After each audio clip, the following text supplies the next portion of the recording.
Most embarrassing moments in NFL history. Despite the excitement and rush we always get to see in an NFL game, somehow there are things that just horribly go south. Having said that, fans and players alike get to witness an unexpected "oh no" moment, something that they can remember as far as NFL is concerned and remind them that no matter how good these players are, they're still human and they make mistakes. Sometimes horrible mistakes. So here are NFL's most embarrassing moments that could simply haunt the players and give the fans a good laugh.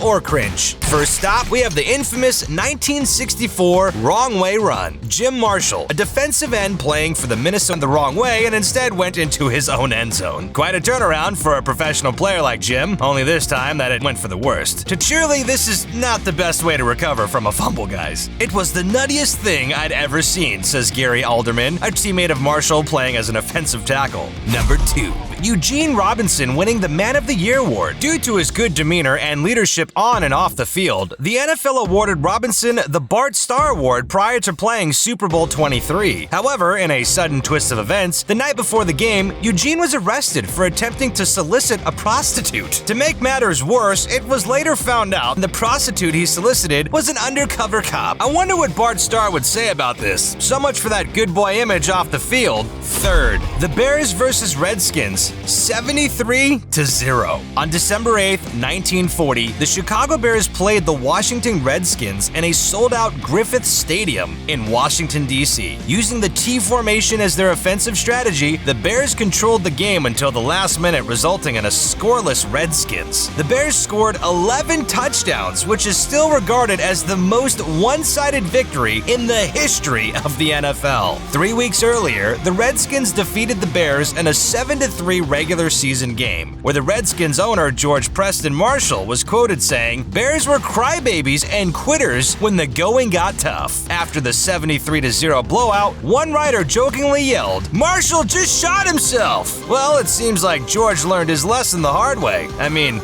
a really hard way. Fourth one up, we have the legendary butt fumble. Of course, who would forget the notorious butt fumble when the Jets quarterback Mark Sanchez collided with the buttocks of his teammate Brandon Moore when they played against the Patriots. It was witnessed by 79,000 fans in the stadium and around 20 million watching everywhere else on the globe. Utilizing the I formation with Sanchez positioned in the center, when Sanchez took the snap, he inadvertently turned to the left with Hilliard running past him. Trying to save a broken play, Sanchez charged forward toward the line of scrimmage. All the while, Brandon Moore was attempting to block defensive tackle Vince Wilfork to protect the play, resulting in them locking each other up at the 32-yard line. Unfortunately, he hit Moore's rear end. You can call it his butt, resulting in him losing his balance and eventually possession of the football. The Jets lost the game 49-19. Post-game, Sanchez admitted he had a mental error. Moore, on the other hand, felt something wasn't right and never knew that his butt was the cause of it all. Only after the game did he realize. Number 5. We have the Jerome Bettis coin toss fiasco. In November 1998, a Thanksgiving Day game was played between the visiting Pittsburgh Steelers and the hometown Detroit Lions. During the overtime coin toss, Steelers captain Jerome Bettis called for tails, but the officiating referee, Phil Luckett, insisted that Bettis called heads, or in some sources claim that Bettis called head-tails. Ultimately, the Lions won the toss. Unsatisfied with the call, Bettis, together with his teammate Carnell Lake, challenged Luckett's decision. Now, with two sides claiming different results, the question lingers: who actually messed up the call? According to former Lions and Steelers quarterback Charlie Batch, Bettis said head-tails and Luckett misheard it for heads. Since then, during Thanksgiving, the curious Batch gets to ask Bettis the question again and again, and he always gets the same reply: heads, even after 23 years. Number 6, we have Leon Lett's Thanksgiving blunder. The 1993 Thanksgiving game between Miami Dolphins and Dallas Cowboys both witnessed a fortune and a tragedy, or a comedy in the eyes of many NFL fans. In a rare snow-filled and slippery Dallas stadium, the Dolphins sent Pete Stoyanovich to attempt a 41-yard field goal. With 15 seconds left on the clock, this could potentially seal the game. However, the kick was blocked by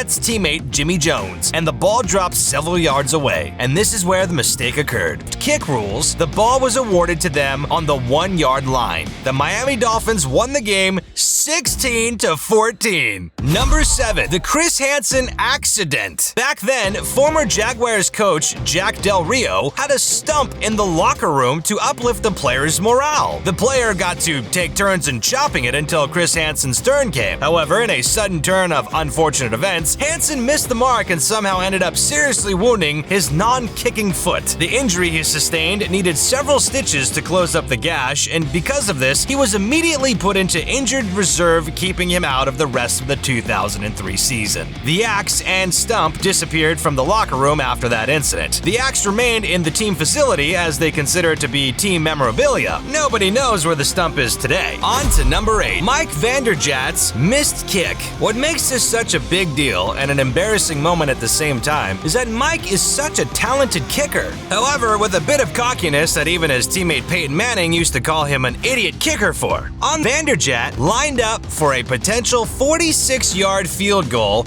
with 21 seconds left on the clock, known as the most accurate kicker in NFL history, and never missed a postseason field goal, the starter during tight moments in many games to come. A chip on his shoulder or foot? Number 9. Stephen Tolloks ACL celebration. Stephen Tollock didn't have a lot of big moments in his NFL career. A lot of people don't even recognize him. So when his spotlight gets to shine on him on selective occasions, the linebacker doesn't shy away from him. On September 21st, 2014, the Detroit Lions played the Green Bay Packers. The linebacker sacked Packers star quarterback Aaron Rodgers. Tolloks celebrated wildly, but his celebration might have been too much because it resulted in him injuring his knee. It kept him on the sidelines, and eventually it was found out that he tore his ACL. This forced him to end his season prematurely. To make matters worse, he was released by the Detroit Lions afterwards. At least he was able to sack Aaron Rodgers, right? Number 10. Dan Marino's final game. He was inducted into the College Football Hall of Fame in 2003, Football Hall of Fame in 2005, and is one of the 3 Miami Dolphins to have his jersey retired by the organization. Before the start of the 2000 season, Marino decided to retire. He played his final game against the Jacksonville Jaguars on January 16, 1999. In his final game, Marino and the Dolphins suffered a terrible blowout of 62-7. His final stats were 11 for 25, 95 yards, 1 touchdown, and 2 interceptions. A not-so-good stat for